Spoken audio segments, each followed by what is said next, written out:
No, pero más tranquila que otras veces.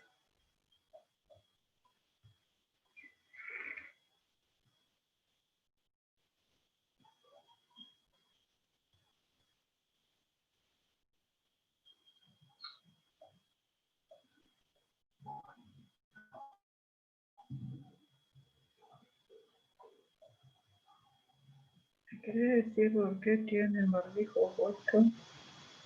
Sí, porque soy medio pelotudo, ¿viste?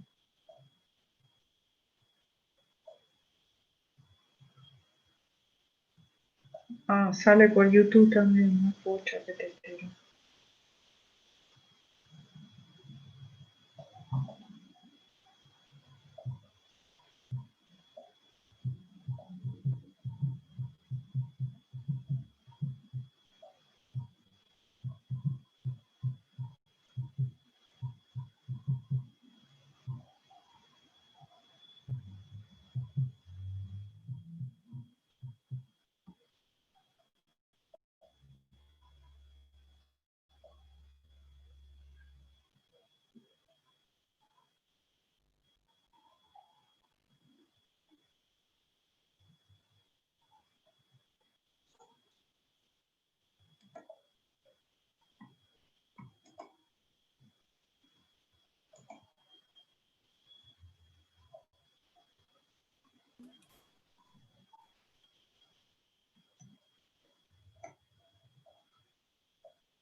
Hola, ¿cómo les va? Buenas tardes. ¿Me escuchan?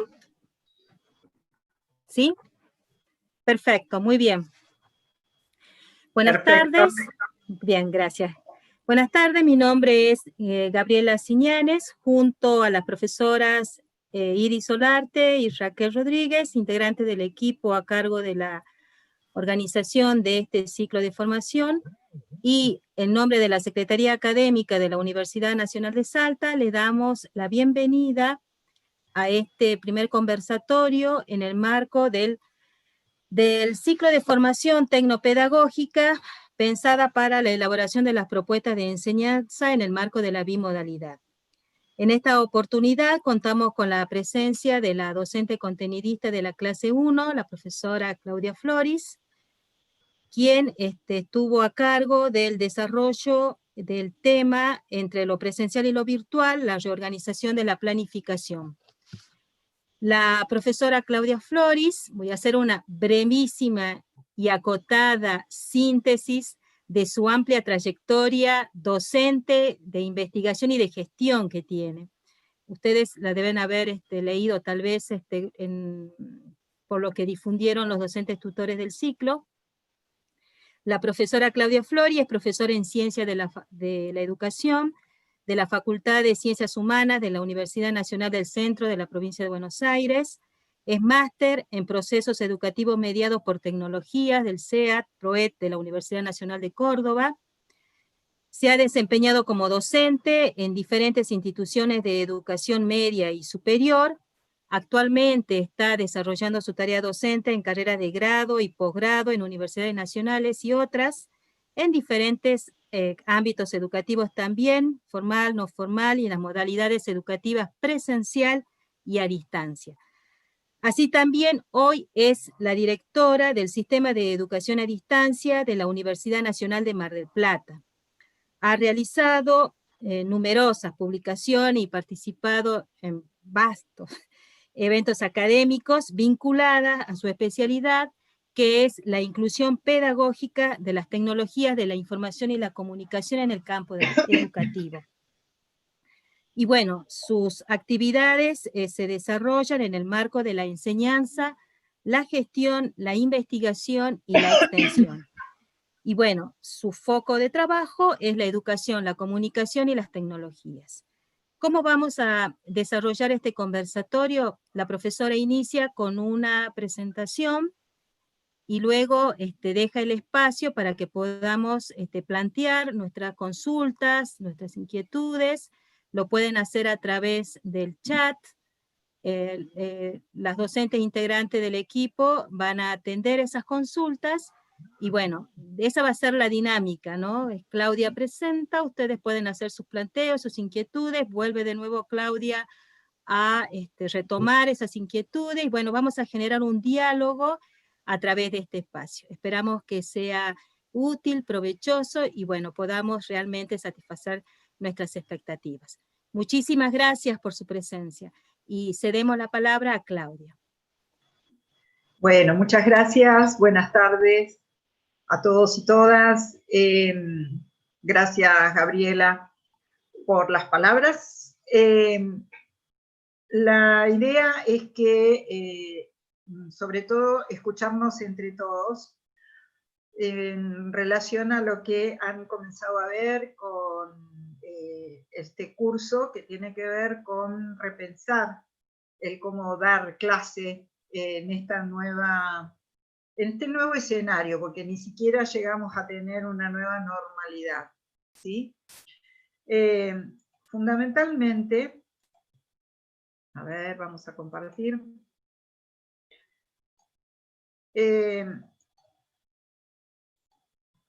Fundamentalmente yo retomé lo que me acercaron los tutores que están trabajando con ustedes, y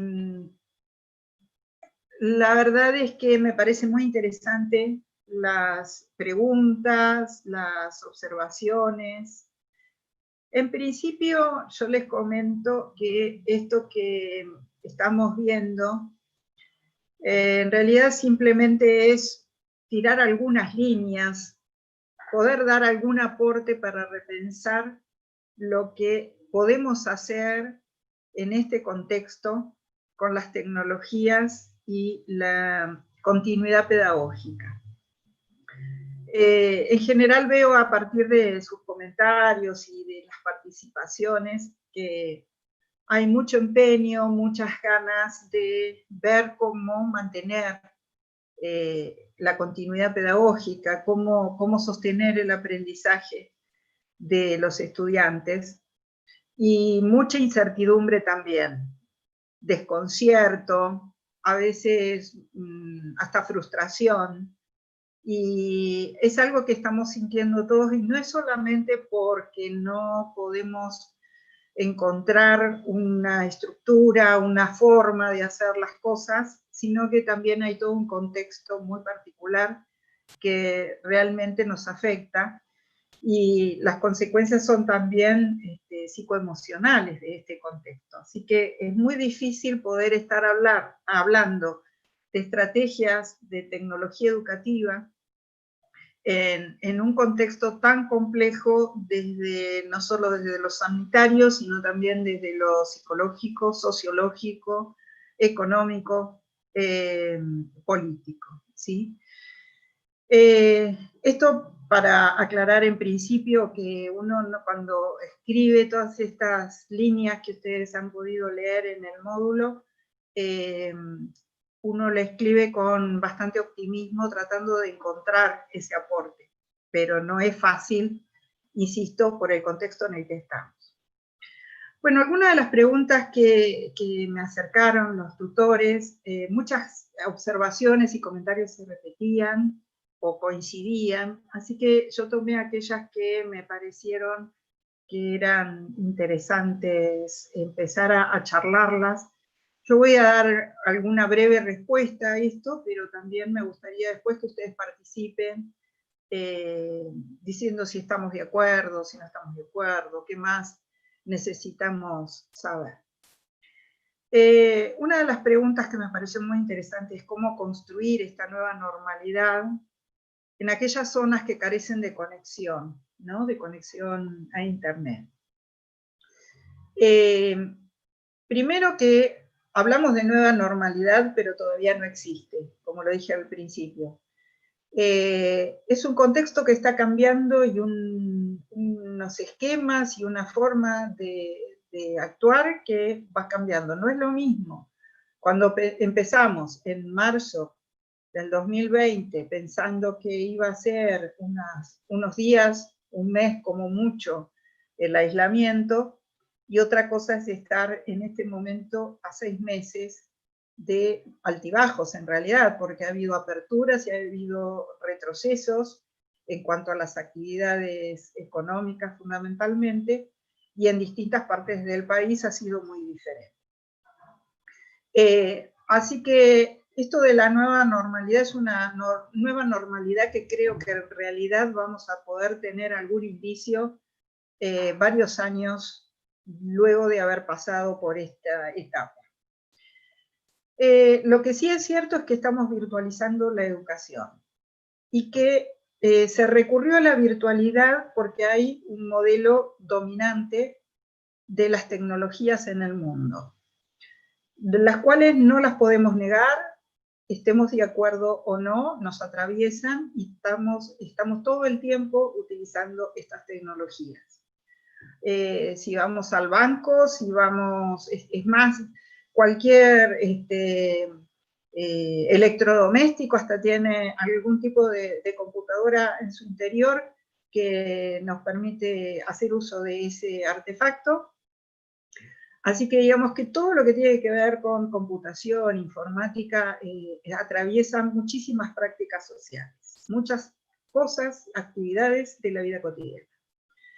Pero lo que sí es cierto es que si bien es un modelo dominante esta sociedad de la información y esta sociedad tecnológica, no todos acceden y no tenemos las mismas condiciones en todas partes. Y esto me refiero no solo a Argentina, sino que en el mundo entero también pasa.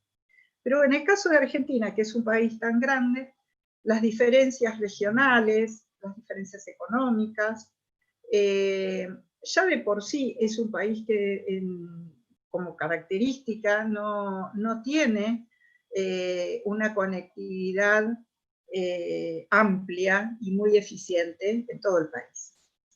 Así que cuando se habló de virtualidad, de llevar la educación presencial a la virtualidad, se recurrió a esa virtualidad, pero no tenemos todas las condiciones dadas. Entonces, es obvio que estamos sintiendo esto, quedó en evidencia, cuánta gente quedaba fuera de esta sociedad de la información, que es una sociedad de la información que es más una utopía o una caracterización de muchos procesos que se hacen diferentes en este momento, pero que no necesariamente implica equidad en esta sociedad. Así que el tema de poder dar continuidad a la educación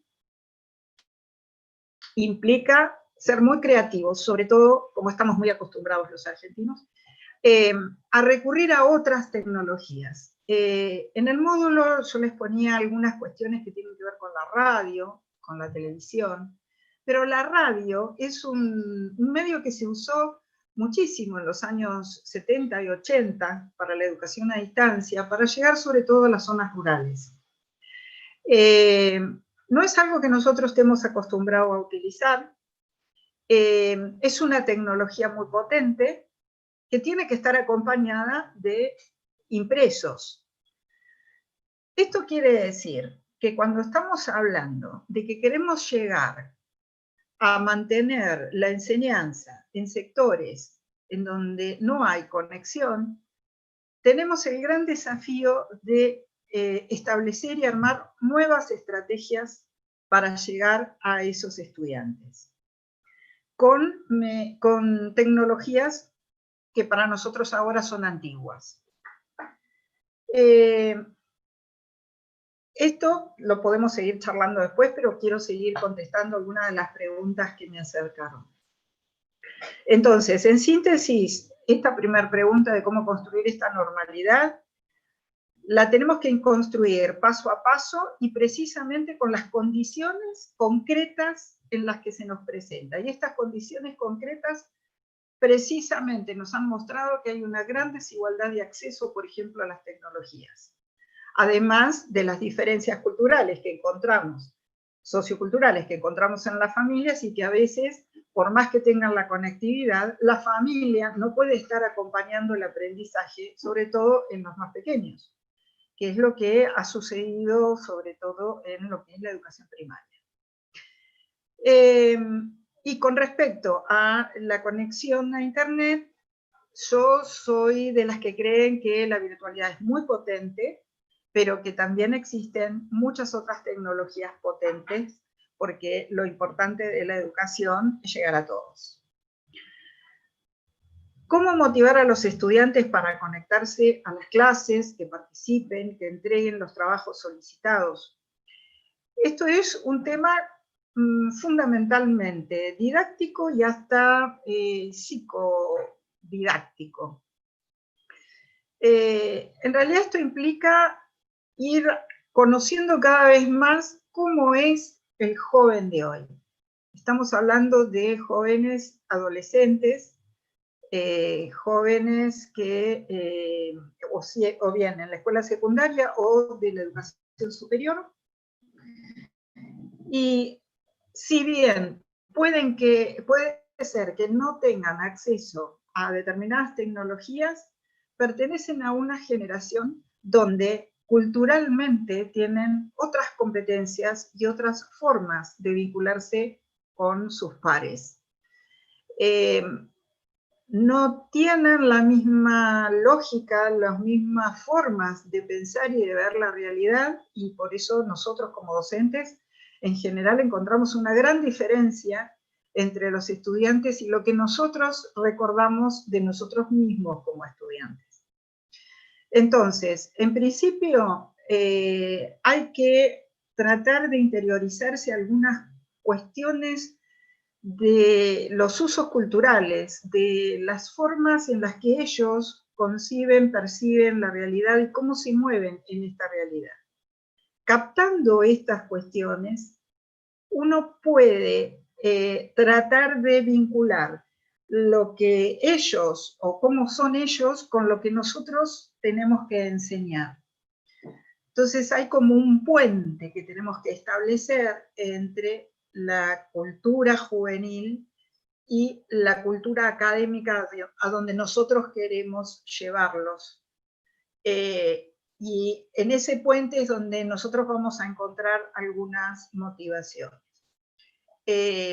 ¿Cómo motivarlos? Bueno, una de las cuestiones es involucrarlos,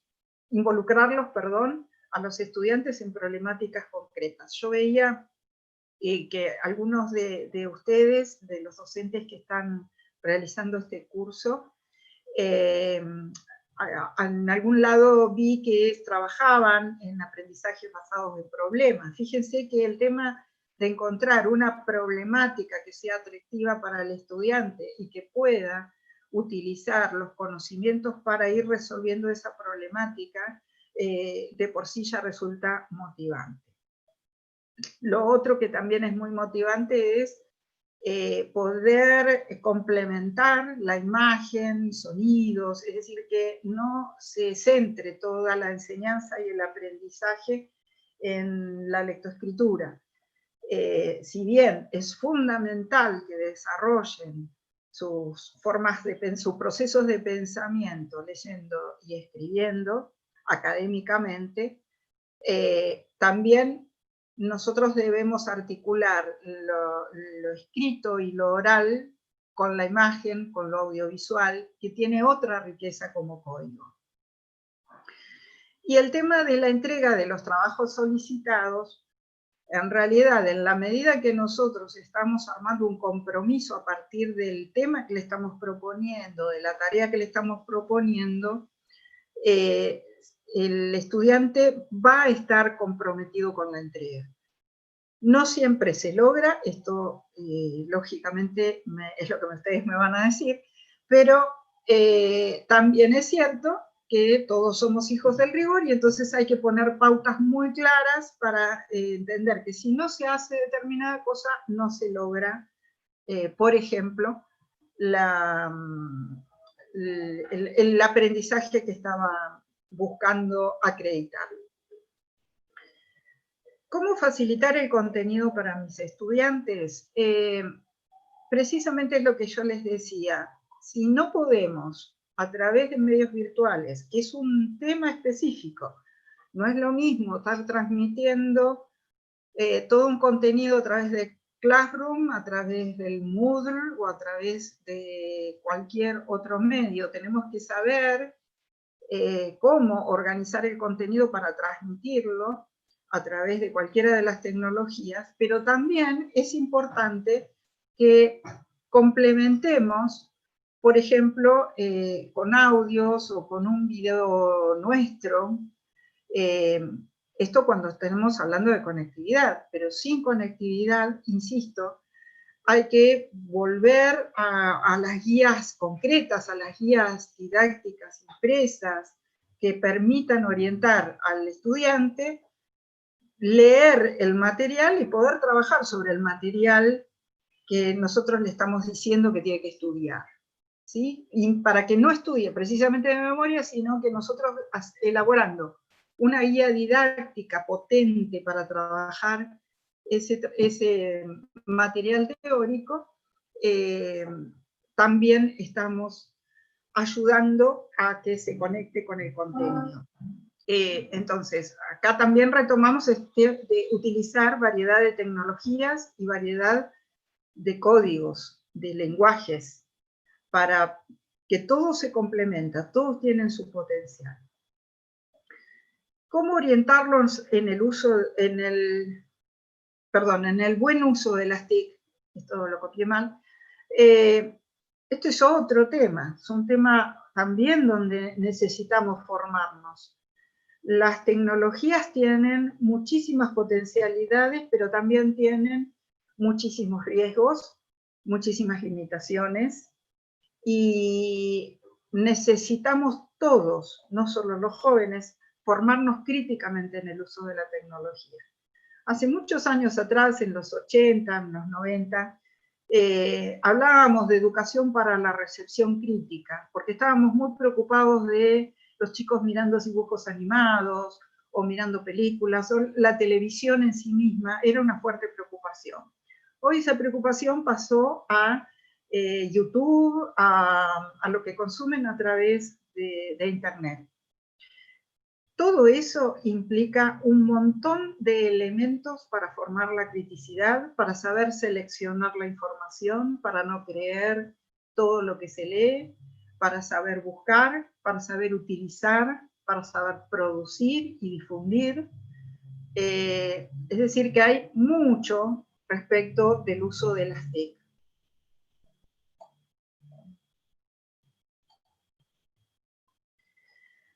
Otra pregunta que aparecía es cómo organizar los tiempos y espacios en la bimodalidad. Esto no hay una regla. Lo que sabemos es que la combinación de lo presencial con las estrategias de educación a distancia, o lo presencial con estrategias de tecnología educativa, que a esto en general se llama bimodalidad, enseñanza combinada o aprendizaje combinado, mixto, bueno, hay muchísimas denominaciones.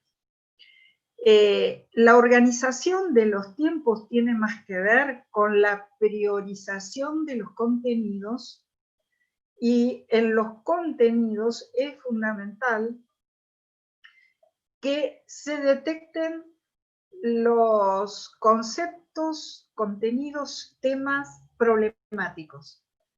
Cuando encontramos esos núcleos problemáticos, sobre todo aquellos que tenemos mucha experiencia en la enseñanza, ya sabemos cuáles son aquellas cosas que son difíciles para el estudiante, que son difíciles de comprender, o que más de una vez quedan ideas erróneas, conceptos erróneos, por malas interpretaciones, o que nunca terminan de comprender de qué estamos hablando.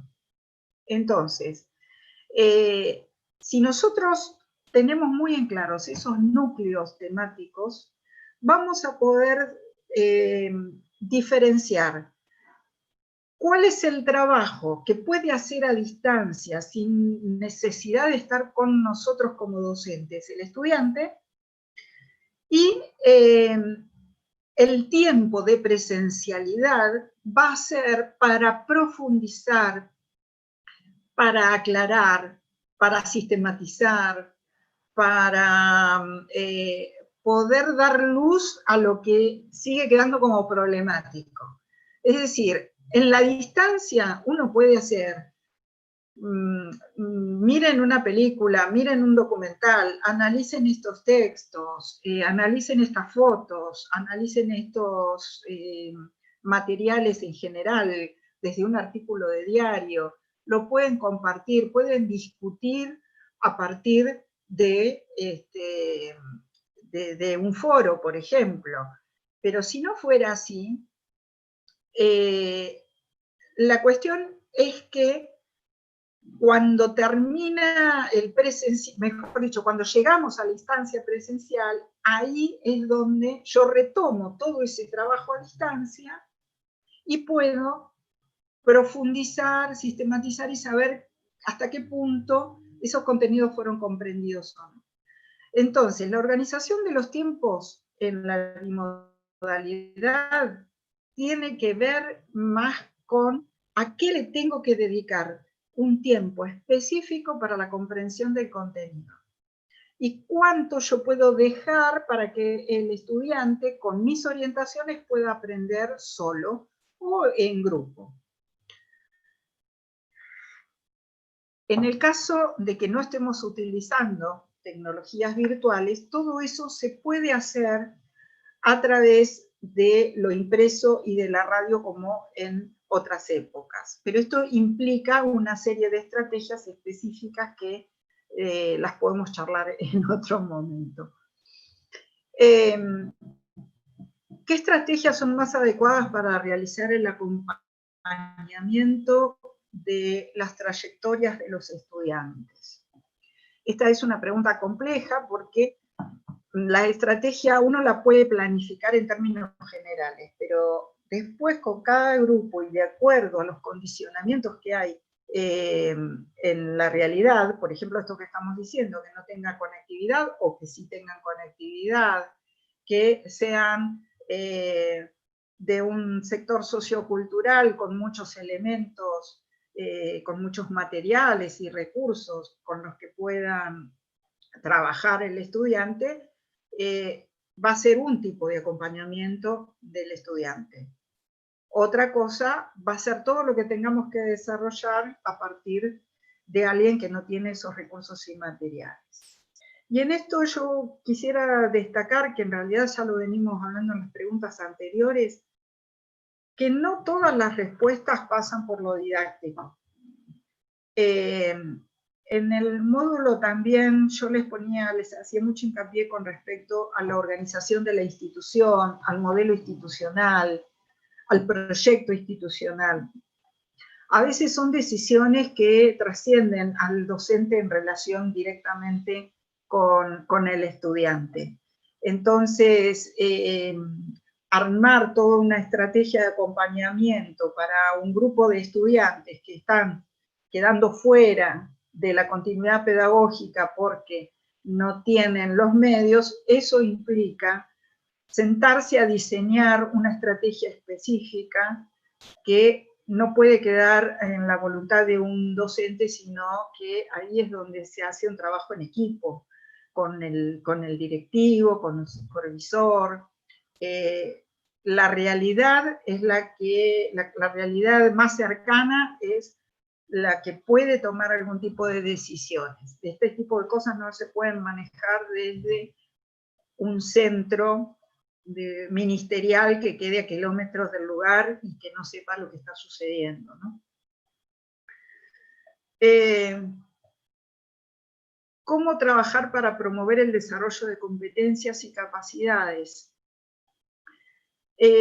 Acá hay que distinguir bien qué competencias y qué capacidades queremos promover. En función de cuáles sean, va a ser el tipo de trabajo. Y también va a ser de acuerdo a la tecnología que yo pueda utilizar, es decir, no es lo mismo un impreso, no es lo mismo una radio, no es lo mismo los internet y todas las aplicaciones digitales. Cada uno de ellos va a tener una forma de trabajo que vamos a tener que investigarla, ver qué es lo que se ha hecho respecto de esa tecnología, pero también tenemos que tener muy en claro en qué consiste la competencia que nosotros queremos desarrollar. Por ejemplo, esto que yo les decía, si yo quiero un alumno que sepa buscar, un estudiante que sepa buscar en Internet, esa es una competencia que le va a servir para múltiples campos y para su vida cotidiana. Bueno, eso lo tengo que promover de determinada manera y no es específicamente desde un área o desde un campo disciplinar específico. En cuanto a las metodologías, bueno, tiene más que ver con las estrategias que venía hablando y cómo trabajar la evaluación. La verdad que el tema de la evaluación también es un tema aparte, pero lo que sí es cierto es que tenemos que repensar la evaluación. Uno puede hacer muchos cursos y conceptualizar la evaluación, pero hoy en día nos pone más en evidencia que la evaluación ha sido pensada siempre como algo de acreditación bastante separado del proceso de enseñanza y en realidad tiene que estar dentro mismo del proceso de enseñanza. Si yo estoy trabajando en un proyecto donde estoy involucrando al estudiante para que busque la información y resuelva una determinada problemática, una determinada situación, pueda comprenderla a partir de distintos campos disciplinares, yo ya ahí estoy evaluando el desempeño del estudiante y en sí mismo las mismas estrategias que estoy usando para que participe y aporte su propia elaboración, a mí ya me está dando una serie de criterios que voy a tener en cuenta para la evaluación. Pero la evaluación, la verdad, es otro tema muy específico.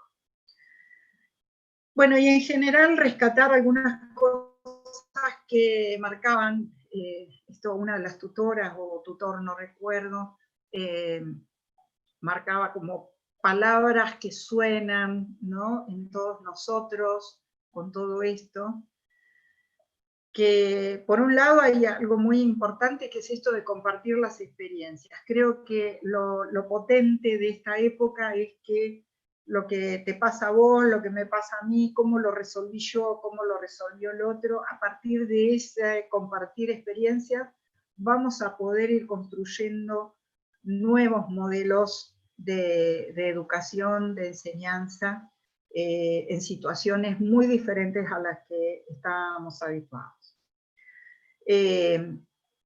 Mejorar los procesos de comunicación. La verdad es que esto nos lleva también a un gran desafío en la no presencialidad. ¿Cómo mantenemos la comunicación con el otro? ¿Cómo desarrollamos estos mecanismos de empatía? ¿Cómo podemos captar las necesidades del otro?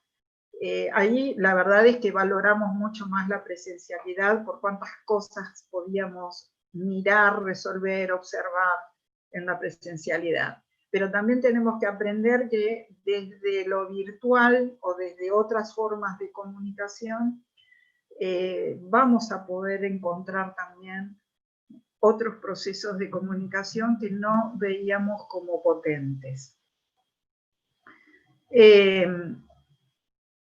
Lo otro que sigue en la frase es revisar aspectos de organización institucional, es también lo que veníamos hablando, ¿no? Trascienden, hay muchas cuestiones que trascienden la voluntad y el diseño, la elaboración del docente y desde lo didáctico. Y después, bueno, aparecían muchas palabras interesantes como reinventarse, aprender, reaprender, replantear, repensar, reorganizar, todo es fíjense, imaginar, creatividad, construcción, reconectar, motivación, acompañar, vivenciar, bueno, acá tienen un montón de cuestiones que las podemos ver como positivas y también tienen su lado negativo, pero la verdad es que es una gran posibilidad de pensar la educación, ¿no? Y por eso también nos sentimos con tanta incertidumbre y a veces con tanta frustración y desánimo. Y también es cierto que todo esto ha mostrado que muchos estudiantes y muchos docentes estaban en desigualdad de condiciones, que uno se encuentra en un estado a veces de mucha soledad, de ausencia, se siente muy solo. También el docente, porque cuando el docente tuvo que reorganizar el cómo dar clase, la verdad es que lo tuvimos que hacer solos. Más allá de que hubiera normativas y lineamientos a partir de ministerios, de direcciones escolares, no estábamos formados para esto. Así que hay una soledad y mucha ausencia, incertidumbre a la hora de armar todo esto.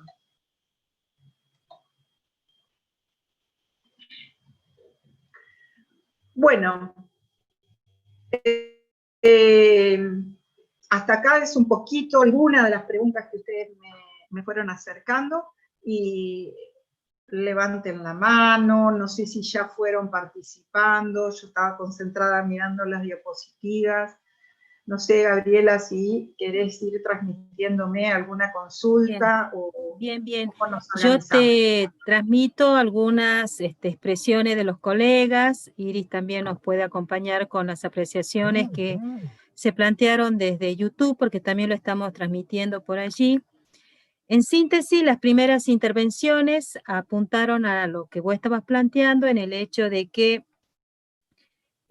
cómo lograr la motivación de los estudiantes, considerando esto de que venimos de una presencialidad y de golpe estamos en la virtualidad, porque en todos atraviesa la cuestión de la accesibilidad técnica, las dificultades de conectividad. Bueno, algo ya vos planteaste de que las tecnologías nos rodean, pero no todos accedemos, ni todos tenemos los dispositivos para hacerlo. Tampoco tenemos la formación, hoy tuvimos que formarnos a lo largo de todos estos meses para poder acercarnos y comunicarnos con los estudiantes. Bueno, una de las preguntas pasaba por esto, por pensar cómo motivar a los estudiantes. Sabemos de aquellos que no pueden conectarse, pero aquellos que sí tienen la conectividad, ¿cómo hacer para que ellos puedan realmente participar? Porque acceden a los dispositivos, pero no envían los trabajos, por ejemplo. Ese es un aspecto, ¿no? Considerando nuestra población, las características de nuestra población estudiantil. Esa era una de las preguntas. Otras pasaban también por el valor y la importancia que cobra la familia, el apoyo familiar, el entorno en esta tarea de acompañamiento, que no es solamente la del docente, sino también la de la familia, ¿no es cierto? También cómo pensar en esto. Y bueno, la distancia, esa idea de distancia, de que lo que se demora entre el envío de un trabajo y la recepción del trabajo, también es esa distancia en tiempos también, ¿no? Mediado a su vez por las dificultades de accesibilidad técnica. Entonces, frente a esas temáticas, digamos, vos planteaste algunas cuestiones, pero bueno, si podés recuperar y hacer una integración también como para poder dar una respuesta a estas reflexiones y problemáticas que están teniendo. Y bueno, algo de la cuestión de la situación que están viviendo los docentes de áreas rurales, que no, se le suma el hecho de que tienen dificultades de conectividad y de comunicación. Por ahí vamos, la primera parte, digamos, después seguimos con el resto. Está bien. Sí, con respecto a lo último que dijiste de la ruralidad, yo quisiera realmente primero aplaudirlos porque seguramente están haciendo esfuerzos pero también me gustaría conocer cómo han ido resolviendo. A ver, hay algo que no nos podemos olvidar y que yo creo que lo dije. Cada región tiene características particulares, no solo desde lo geográfico, sino también de lo sociocultural. Este país es un país muy grande y digo, cuando yo escribía este módulo, que lo he charlado con Gabriela precisamente, uno pone en lineamientos generales, trata de ser lo más concreto posible, pero la verdad es que encontrar las estrategias concretas para una región, como puede ser Salta, una zona donde tiene, una región mejor dicho, donde hay montañas, donde la conectividad es compleja, donde, bueno, hay múltiples situaciones que ustedes conocen mejor que yo, que no conozco precisamente.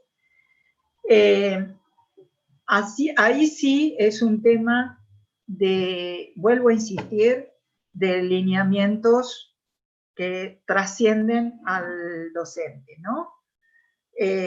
Por eso digo, me interesaría saber qué es cómo lo fueron resolviendo. En las zonas rurales, en las décadas del 80, insisto, yo con mis viejas experiencias, se llegaba a través de la radio, que era, la radio es la que llega a todas partes. Bueno, para eso no estamos preparados. Y para eso no hubo una decisión porque se dio importancia a la virtualidad, lo cual está muy bien porque hubo que salir rápidamente. Lo que creo es que esta realidad nos está imponiendo y está imponiendo a quienes están en la gestión de los gobiernos a pensar, a diseñar, nos obliga a pensar en otros planes, en otras reorganizaciones de las instituciones para llegar a esos lugares. También es cierto que en un momento va a volver la presencialidad y ahí vamos a tener una bimodalidad nuevamente porque algo va a quedar de lo virtual, pero también en ese caso de la ruralidad no sé cuánta virtualidad va a haber porque fue precisamente el gran obstáculo. Entonces, en esos casos yo creo que debería pensarse en una línea diferente y no hablar de una virtualidad como algo homogéneo para todos, ¿no? Otra cosa que indicabas, Gabriela, era el tema de la motivación del que tiene conectividad y hace, o por lo menos puede acceder a todo, pero no cumple, ¿sí? Esto nos pone de manifiesto lo que ya pasaba en la presencialidad. También esta es una pregunta que habría que hacernos, ¿no? ¿Cuántas de las cosas que nos pasaban presencialmente ahora quedaron muchísimo más claras? Porque, por ejemplo, el otro día en otra charla, un docente me decía, pero yo cómo sé que me está escuchando y que está aprendiendo a través de una videoconferencia. Y yo la verdad que por más que tuviera el estudiante sentado en el aula, tampoco estoy segura de cuánto me escuchaba ni cuánto había aprendido. Hasta que no tomás una evaluación escrita o lo haces, le tomás una lección, algo, uno nunca sabe cuánto realmente aprende el otro. En la universidad, hasta que no da un final, digo, yo he tenido estudiantes que tienen muy malas cursadas, pero después cuando llegan al final son buenos, digamos, porque se pusieron a estudiar y hicieron un montón de revisión de todos los contenidos. Entonces, un poco esto de cómo motivar para que entreguen, también tiene que ver, por un lado, con las estrategias de didáctica, lo que yo decía, cómo motivo yo para que tenga ganas de presentarlo, entonces también es cómo lo involucro en el trabajo que le estoy pidiendo, pero también hay cuestiones institucionales, ¿no? Tiene que ver con que si no presenta determinado tipo de aprendizaje no va a aprobar. Y ahí creo por algún lado lo leí, que a veces son contradictorios, ¿no? Los mensajes que vienen del discurso por ahí más político de lo que nosotros tenemos que trabajar en las aulas. Bueno, esa es otra dimensión que no la podemos dejar de lado, pero es una dimensión en la que nosotros estamos concretamente trabajando con el estudiante. Y por detrás nuestro tenemos todo un proyecto institucional y más atrás todo un proyecto de educación, de gobierno provincial, nacional, bueno. Entonces a veces uno desespera en su situación particular, pero en realidad ya no está ni en manos de uno ni en manos del estudiante. Hay situaciones que nos trascienden. No estoy dando mucha respuesta a esto, pero lo que digo es que a veces uno tiene que asumir que hay problemas que no los podemos resolver nosotros. En el caso de la motivación de los chicos, de los jóvenes, es un problema que ya existía en la presencialidad. Por lo menos yo hace muchos años que vengo dando cursos con profesores de media, por ejemplo, y siempre ha sido la queja de que el estudiante no le interesa nada, no participa, o se ve mucho desinterés. No sé si es la situación que ustedes vivencian en la región, pero por lo menos acá en provincia de Buenos Aires siempre hubo muchísima queja con respecto al desinterés de los jóvenes por la educación, por el aprender, por estudiar, no saben nada, bueno, en fin. Por eso digo, me parece que no es una problemática exclusiva de que ahora en la virtualidad no entregan las cosas, porque ya si lo hubieran podido hacer presencialmente lo hubieran hecho. Ahora, ante esta situación, es más fácil poder no hacer porque nadie te lo va a reclamar, ¿sí? El compromiso es muy grande de los docentes y entramos en desesperación. Y con respecto al acompañamiento familiar, es un poco que también lo que decía, ¿no? Me parece que hay un compromiso que va a ser para estudiarlo, porque en realidad siempre la educación fue pensada, la escuela fue pensada con una función, precisamente es la de instrucción en determinados contenidos para los cuales se formaban docentes. De pronto ahora, por eso insisto que la escuela primaria creo que es la que más problemáticas ha tenido, digo, hoy en día un nene que entraba a la escuela primaria tuvo que ser ayudado por sus padres para alfabetizarse. Entonces imagínense en un contexto donde no tenían esas características para acompañar a ese niño que tenía que alfabetizarse. Si a esto lo llevamos al nivel secundario, es más complicado, porque la especificidad de los contenidos que se trabajan en el secundario, yo creo que no sé cuántas materias le hubiera podido ayudar a mis hijos si estuvieran en esta situación. Así que las familias se encontraron en un tema de acompañamiento donde todo el mundo cambió además sus espacios y sus tiempos, porque ahora la casa es para trabajar, para estudiar y para seguir haciendo lo que se hacía dentro de las casas. Bien, gracias, Claudia. Con respecto a tu pregunta, ¿cómo están, digamos, desarrollando sus actividades los docentes de área rural? Algunos comentaron, por ejemplo, que están utilizando la radio local, como un nexo de comunicación, como medio de comunicación, la radio.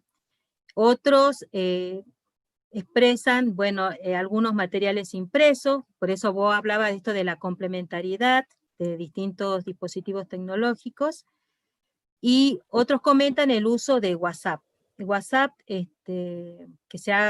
se constituye, digamos, en el uso más frecuente con respecto a dispositivos tecnológicos para la comunicación. Entonces, las preguntas, algunas inquietudes pasaban esto de cómo pensar la relación o cómo pensar una propuesta integrando tantas o diversas tecnologías, ¿no? Vos comentaste de que incluir la radio como medio educativo es algo que se viene haciendo desde hace décadas, hoy tal vez un poco desplazada por las nuevas tecnologías, pero en los procesos de alfabetización de la década de los 70, la radio y el material impreso ha logrado dar respuesta a zonas, a poblaciones que no tenían acceso a los medios de esa época, ¿no es cierto? Entonces, ¿cómo pensar una propuesta que integre tan diversos dispositivos y a veces repensar que aquello que fue considerado como un medio ya hasta dejado de lado frente a todas las posibilidades que ofrecería las nuevas tecnologías digitales? Bueno, hoy nos plantean un quiebre porque la digitalización, si bien tiene sus pros, también necesita de una conectividad y de un dispositivo, y bueno, con todo lo que eso conlleva, ¿no es cierto? Sí, qué interesante el tema del WhatsApp, el lugar preponderante que ha tenido, porque me lo han comentado en varias charlas.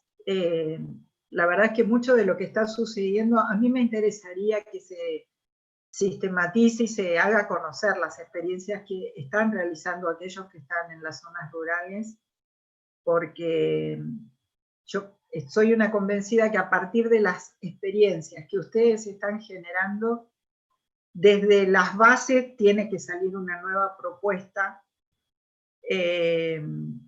para poder construir una educación que ya no sea la educación que pensó Sarmiento. Digo, ya es otro sistema educativo el que tenemos que pensar.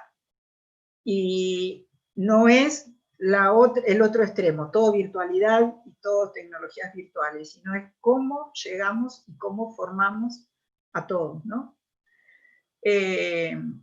Pero me parece muy interesante esto de que ustedes estén utilizando la radio y que además cómo se complementan todos los medios.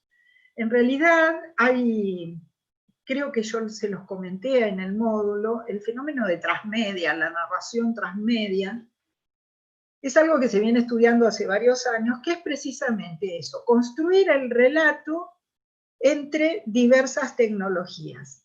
Eso era algo que parecía que le pasaba, qué sé yo, al primer mundo, ¿no? Que construía ese relato entre Facebook, Instagram, no sé, YouTube, bueno, todas las plataformas que se nos ocurran en redes sociales. Resulta que nosotros estamos construyendo otro transmedia. Entre el WhatsApp, la radio, el impreso, el teléfono cuando sea necesario, todos los otros medios que ustedes me pueden ir contando, evidentemente estamos construyendo una educación complementando todas las tecnologías que tenemos y las están construyendo ustedes a partir de la propia práctica. Es decir, ustedes van viendo cuál es aquella herramienta con la cual a mí me sirve llegar al estudiante, ¿sí? Ustedes tienen muy en claro qué es lo que tiene que aprender el estudiante, y todo lo que están haciendo es articulando un montón de tecnologías que tienen a mano para poder comunicarse.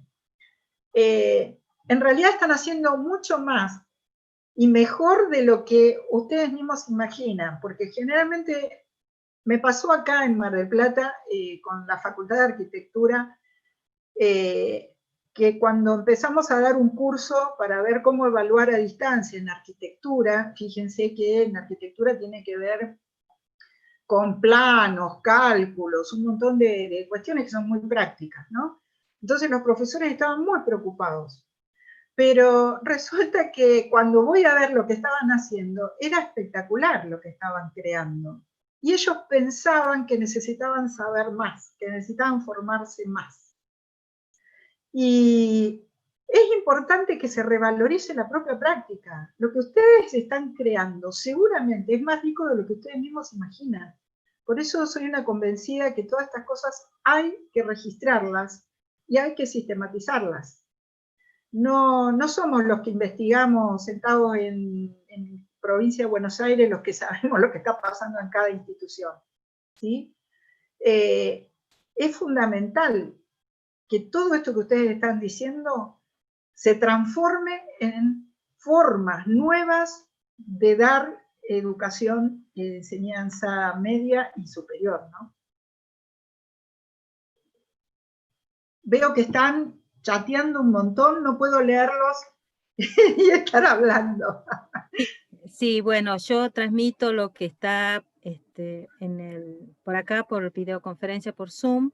Bueno, muchas de las inquietudes se siguen sosteniendo en la falta de conectividad, en las dificultades de acceso a los dispositivos tecnológicos, a las demandas que están teniendo en el hecho de que, si bien se habla de acompañamiento, de sostenimiento y de continuidad pedagógica, y por otro lado se dice que no se puede desaprobar, sino que se hace una evaluación formativa, entonces estudiantes que no participan, porque en el sentido de por qué participar si ya estamos aprobados, que tienen que ver, bueno, con decisiones jurisdiccionales. Yo me imagino que también en el sur, en Buenos Aires, deben tener sus propias normativas y situaciones particulares. Bueno, es lo que vos mencionabas acerca de las dimensiones que nos atraviesan, las dimensiones que trascienden lo áulico o lo educativo, en este caso lo escolar,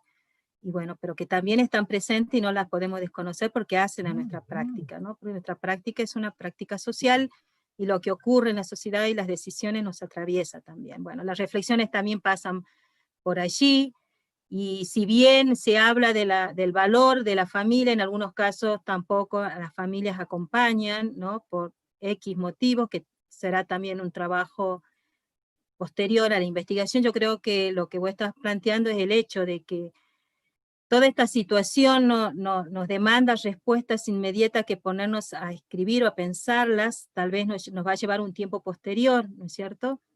Que bueno, que nosotros somos quienes somos las que hacemos la investigación a la par, así que bueno, algunas de las intervenciones pasan por allí. También siguen comentando que esto de la bimodalidad se vincula con la virtualidad, o tal vez tenga que haber alguna combinación. Bueno, hablábamos de esto transmedia, de esta ecología de medios que nos rodean. Ya no podemos pensar en una sola tecnología, que demanda tiempo, sí, demanda tiempo, mucho, pero bueno, son cuestiones que están surgiendo en estos planteos que están haciendo los profesores. Algunos plantean ejemplos, que el WhatsApp se ha constituido en el medio que les permitió a los alumnos participar, los que lo hacen, y otros que no, porque no pueden tener acceso a los dispositivos tecnológicos. El hecho de que algunas producciones, algunas cartillas, las consideran descontextualizadas porque es lo que mencionaba, que se pueden pensar a nivel nacional, pero desatienden lo regional, las características curriculares o jurisdiccionales son los planteos. Hay una pregunta que hizo una colega, dice, ¿cómo levantar el ánimo a los colegas? Pregunta, profesora. ¿Cómo ayudar a levantar el ánimo a los colegas en este contexto?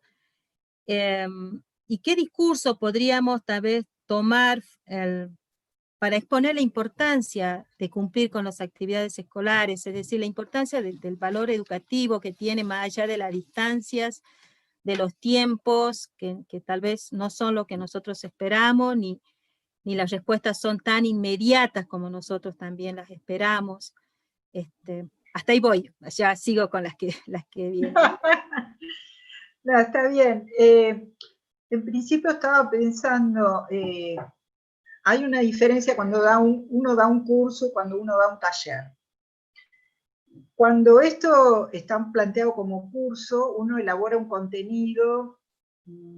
Fíjense que yo les pongo algunos videos, algunos textos, algo básico para tener un panorama de las tecnologías y la educación.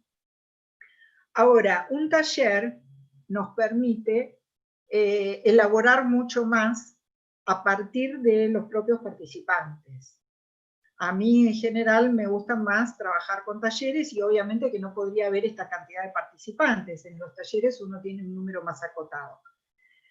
Pero en los talleres en general no aparece este sentimiento tan de frustración que muchos están manifestando, desánimo, depresión, porque en el taller uno va encontrando respuesta a partir de su propia realidad y de lo que se puede hacer.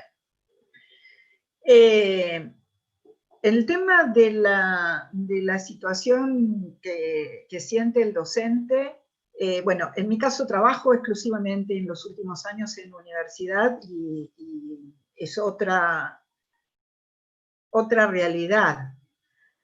Cuando trabajaba en educación media, que ya hace varios años, sé que la educación media tiene una problemática muy específica y es diferente.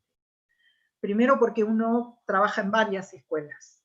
Segundo, los grupos son enormes de adolescentes donde hay un montón de problemáticas que no, el estudiante no va porque quiere a la escuela secundaria, sino que hay una obligación de participar. Entonces ya ahí hay una gran diferencia, ¿no?, con el estudio superior. Por ahí veo el chat y por eso me despisto cuando estoy hablando, perdonen. Entonces digo, la escuela secundaria tiene esta cosa de que a veces uno se siente muy desanimado y perdido por esto mismo, porque uno va a una institución y por ahí las formas de conducción en una institución y en otra son muy diferentes, no es lo mismo un público que un privado, en fin, hay muchísimas situaciones muy diferentes. Supongo que deben ser diferentes provincia de Salta a provincia de Buenos Aires, pero básicamente el nivel de educación media es un nivel muy complejo. Entonces es obvio y lógico que sientan esa angustia de la no participación. De hecho, un colega de escuela media de la ciudad de Tandil, de acá de la provincia de Buenos Aires, el otro día me decía que de 32 alumnos que tenían el curso cuando empezó en marzo, durante todo el año mantuvo contacto con 2. Y estoy hablando de una ciudad muy chica, provincia de Buenos Aires, donde todos se conocen. Lo cual es una realidad que atraviesa a todo el país. Entonces, la crisis no pasa por nosotros, eso es lo que tenemos que entender. No somos nosotros los que vamos a salvar la educación. Nosotros tenemos que poner nuestro mayor esfuerzo y hacer lo mejor que podemos desde nuestro lugar. Pero no somos nosotros, porque la crisis de la escuela y la crisis del sistema educativo es mucho más grande y es de mucho tiempo. Lo que hizo la pandemia es ponerla en evidencia y hacer como una eclosión de todos los problemas juntos. Entonces, no debemos desesperarnos porque no está estrictamente o únicamente en nuestras manos el contener al estudiante. Nosotros amamos nuestra profesión y amamos lo que estamos haciendo, pero no está exclusivamente en nosotros, porque pasa por muchos otros lugares la crisis que tiene el sistema educativo. Entonces, la didáctica no puede dar todas las respuestas, ni la tecnología puede dar todas las respuestas. Entonces, con respecto a esto de la depresión, la desazón que uno siente, lo que uno tiene que ponerse claro que si lo que uno hizo fue lo mejor que pudo, con las herramientas que tuvo y con el contexto en el que estuvo, no tenemos que pensar lo mejor, lo más impositivo posible, ¿sí? Es más, ustedes mismos están contando que resolvieron situaciones con las tecnologías que ni siquiera nadie les dijo que las usaran. Ustedes fueron viendo, por compartir seguramente con otro colega, cómo lo resolvieron, ¿sí? Y en general pasa esto, y de acá va a salir el nuevo modelo de la nueva normalidad para la educación. Lo que pasa es que no sabemos cuándo va a terminar esto. Creo que es esa incertidumbre la que nos está también agotando, porque en general estamos todos muy agotados. Entonces esta cosa de que no sabemos cuándo termina, de que pasamos a la fase 1, de que pasamos a fase 3, es un contexto que pensar una educación, y es complicado. No es lo mismo pensar que veníamos a la bimodalidad y de pronto volvimos a fase 1. es hasta esquizofrénico.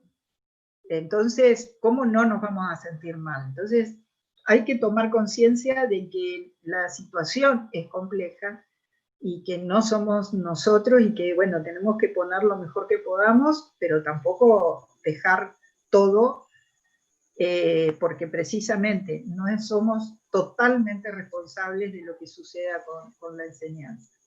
No sé si algo más me habías planteado, Gaby, pero... Sí, son muchas cuestiones, pero bueno. Claro.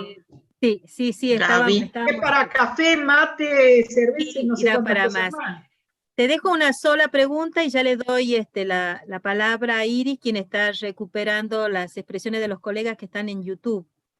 Tiene que ver con la situación de los docentes que trabajan en escuelas técnicas. Entonces plantean cómo generar estrategia o cómo trabajar el tema de las habilidades y las capacidades de la gente que tiene a cargo asignaturas de áreas como taller o laboratorio en las escuelas técnicas. Si conocen experiencias que les pueda ser útil a los colegas, que bueno, están alejados de los talleres y de las prácticas de laboratorios que ellos ya tenían, y bueno, atravesados por estas condiciones que ya las venimos analizando. No conozco experiencias concretas en educación media, lo que tengo más cercano es esto que acabo de contarles de la Facultad de Arquitectura, donde ellos tienen muchos talleres, es decir, donde ahí los estudiantes tienen que trabajar en conjunto, en equipo, y hacer muchas producciones colaborativamente. Y son prácticas, no es teoría, tienen que hacer diseños y se tienen que corregir entre ellos.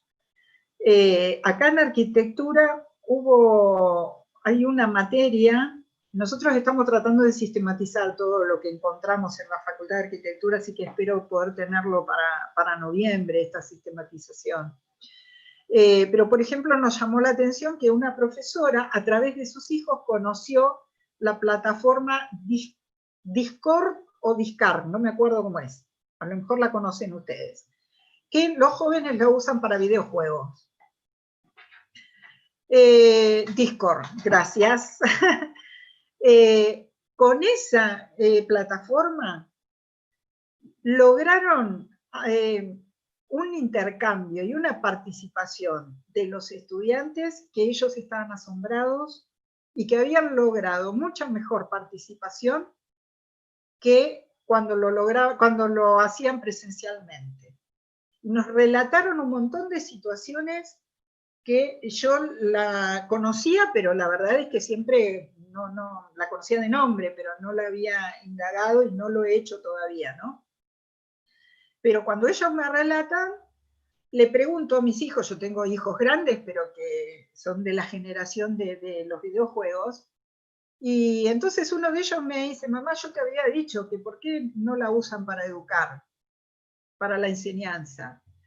Y la verdad es que me sorprendió porque lo que decía esta profesora de la Facultad de Arquitectura es que se había transformado en una dinámica de taller impresionante. Entraban todo el tiempo, porque a diferencia de Moodle o de cualquier otra plataforma que tenés que poner clave, usuario, es mucho más fácil el ingreso. Yo les cuento lo que ella me contó porque yo no lo experimenté.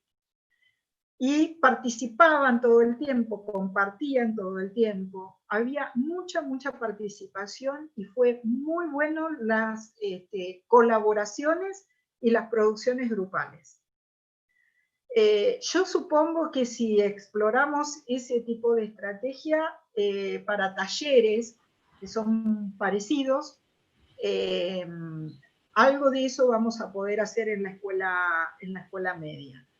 Ahora bien, lo que sea estrictamente práctico, por ejemplo, acá tenemos los laboratorios químicos, la carrera de bioquímica, medicina, hay cosas específicamente prácticas que es imposible que en este contexto las podamos hacer.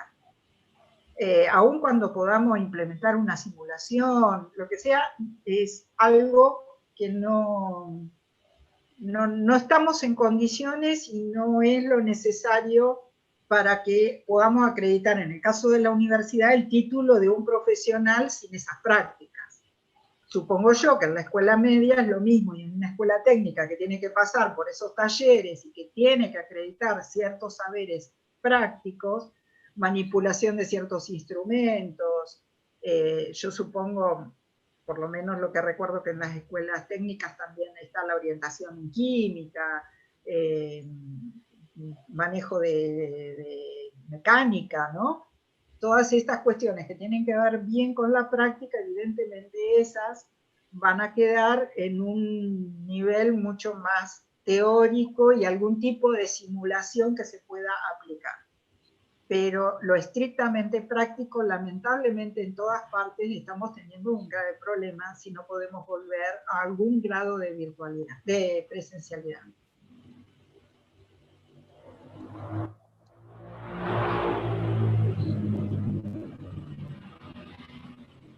Iris.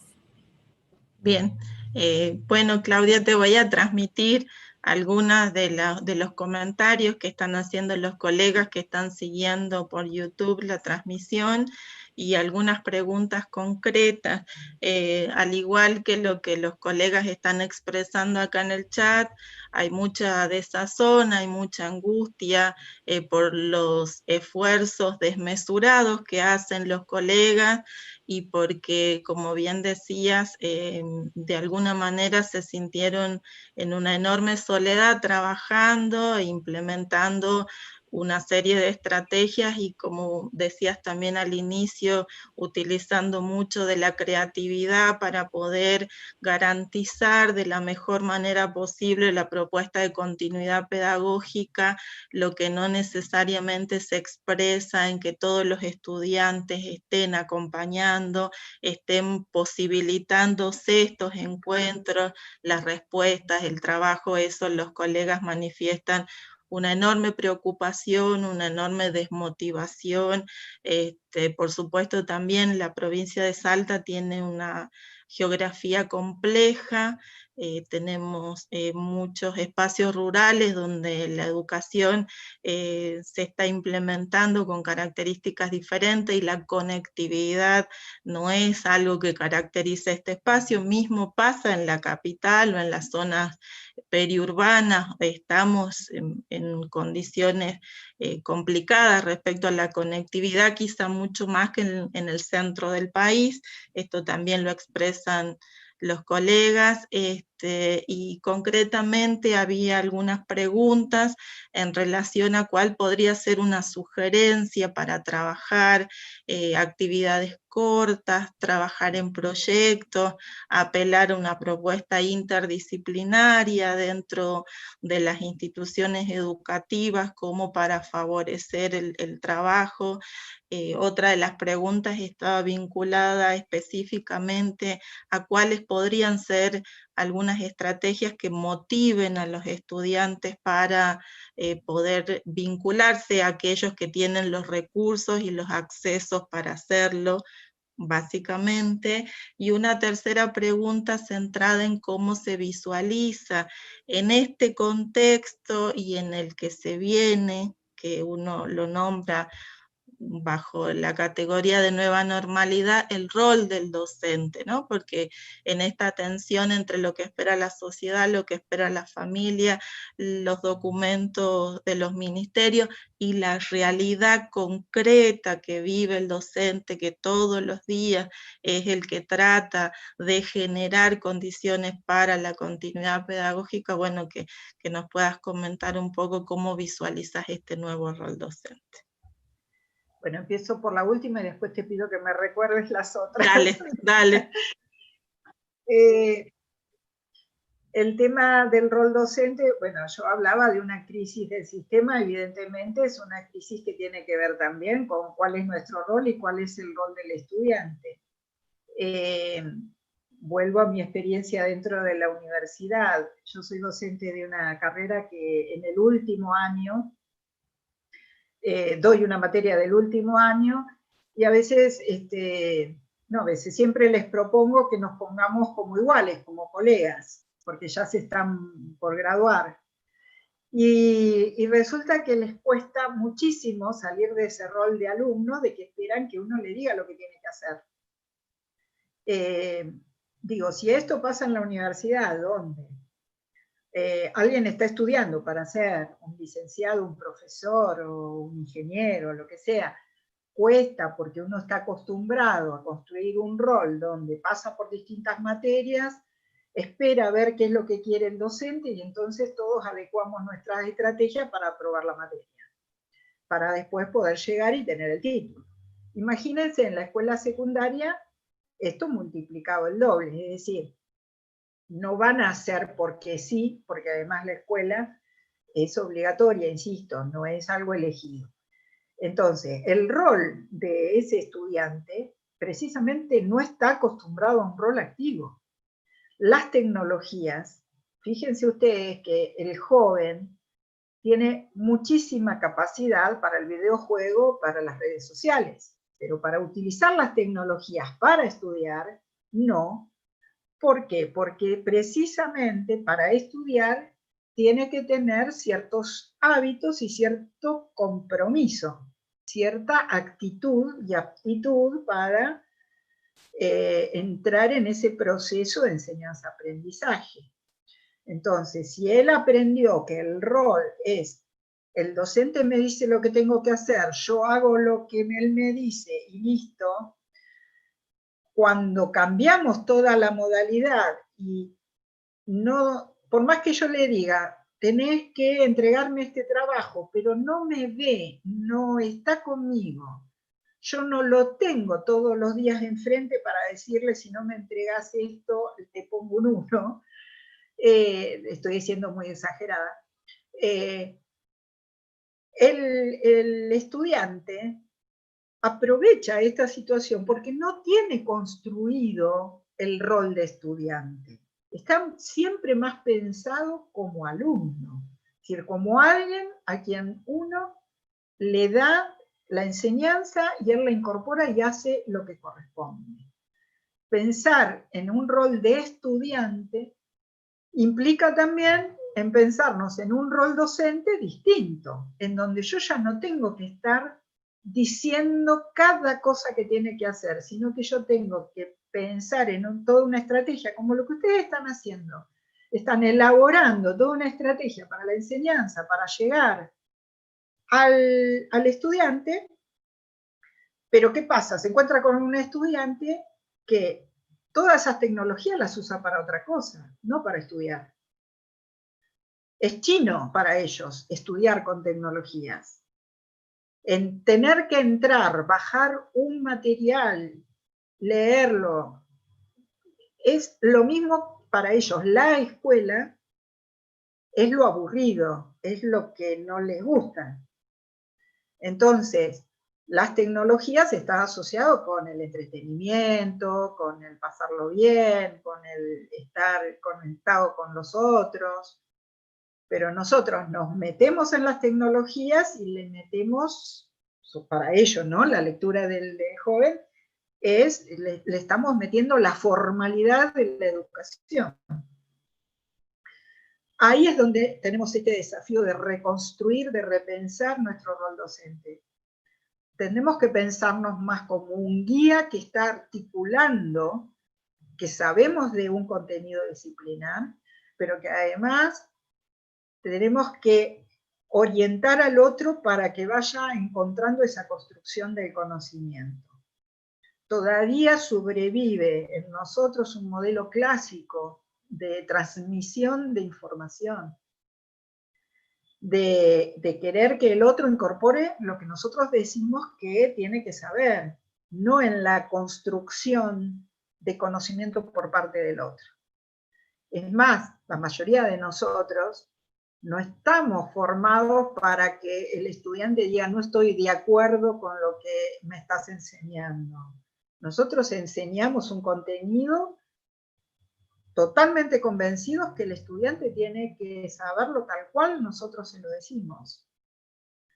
Cuando hablamos de un sujeto crítico, no estamos pensando en un sujeto que pueda cuestionarnos. Y precisamente cuando apareció el cuestionamiento del rol docente, entra en crisis también todo el sistema educativo. Bueno, es una charla como medio histórica y filosófica esta, digo, construir el rol docente implica mucho más que pensar una nueva didáctica y una nueva estrategia pedagógica o con qué tecnología. Implica pensarme en un lugar diferente de relación con el otro.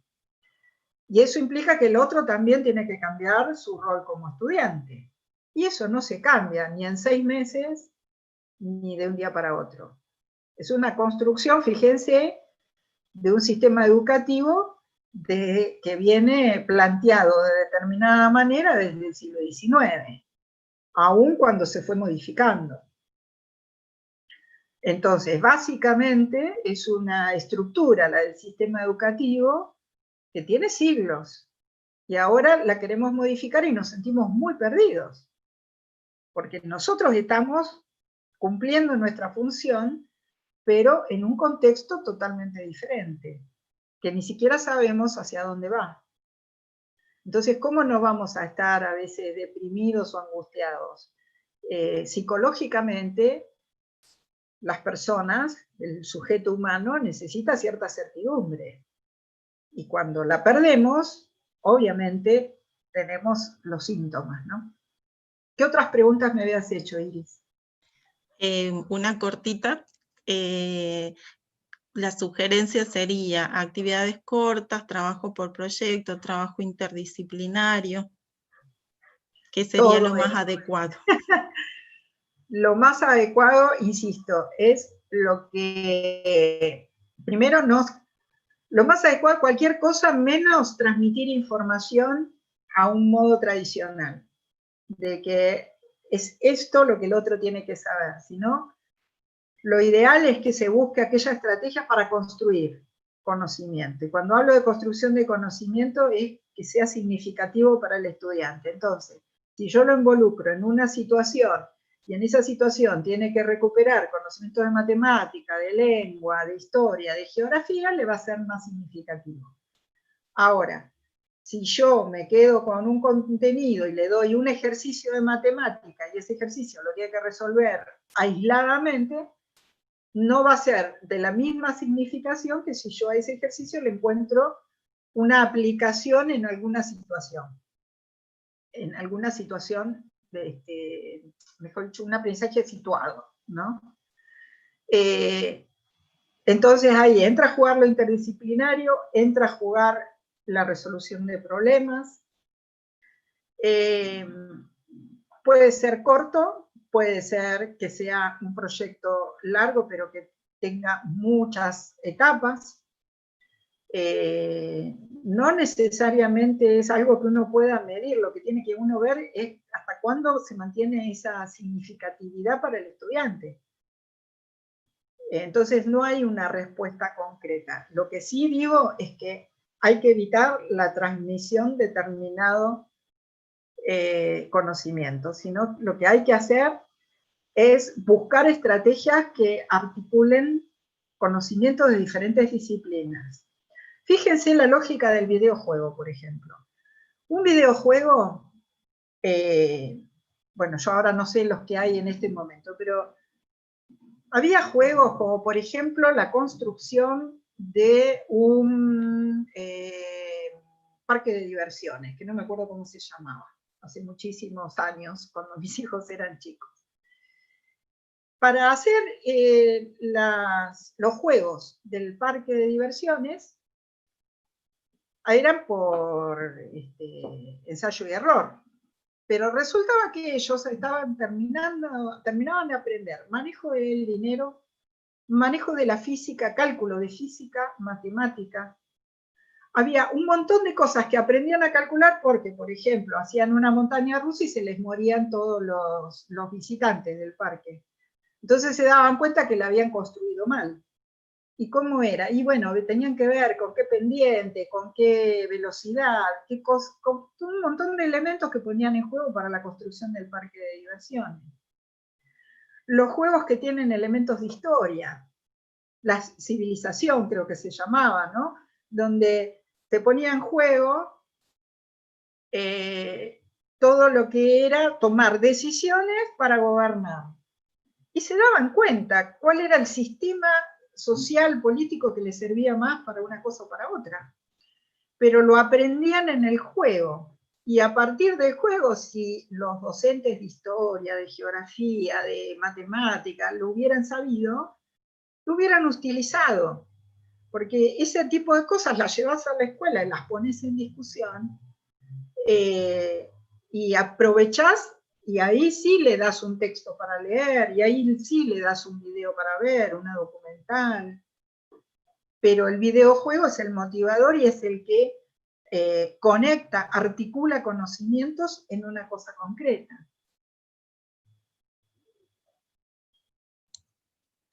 Claramente estamos ante un desafío enorme, ¿no? De, como compartían los colegas, Exacto. repensar y reinventar y volver a plantearnos cuál es la intencionalidad pedagógica y cómo podemos hacerlo. Ha sido un tiempo exquisito, esta posibilidad del encuentro, de escucharte, de que los colegas puedan expresar también sus puntos de vista, de que puedan intercambiar entre ellos perspectivas, y bueno, vamos a continuar durante el tiempo de la clase, seguramente en las semanas que nos quedan con el curso 1, intercambiando estas ideas para construir, ¿no? Como es el lema de nuestro curso, construir alternativas posibles para enseñar y aprender. No hay una receta, no hay una fórmula, es en el hacer y es en el hacer entre todos, ¿no? Así que muchas gracias, Claudia, Gaby. Sí, y darnos tiempo, porque todos queremos resolverlo ya. También darnos tiempo, no nos desesperemos. Gracias. Agradezco en nombre de las colegas, de la Secretaría Académica, la participación de los colegas, tanto en este espacio como en YouTube. Obviamente no podemos dar respuesta a todas las experiencias, todos los interrogantes y las reflexiones que han planteado en estas horas. Muchas gracias, Claudia, por este espacio. Gracias a los colegas por compartir. Y bueno, como lo expresó Iris, continuaremos el trabajo en el aula virtual y con el tratamiento de los contenidos que se han propuesto en relación a los objetivos de este curso. Así que bueno, muchas gracias, Claudia, por tu participación. Y bueno, no sé si querés decir algunas palabras y vamos cerrando este conversatorio. Bueno, no, muchas gracias a todos. Fuimos muchos, así que era muy interesante, hubiera sido fantástico poder escuchar la experiencia de cada uno. Y por favor, registren, aunque sea oralmente, registren cada cosa que se les va ocurriendo. Valoricen lo que hacen día a día, porque de ahí tienen que salir los cambios. Bueno, muchas gracias. Gracias, Claudia. Gracias, colegas. Nos encontramos entonces en el aula virtual. Muchas gracias.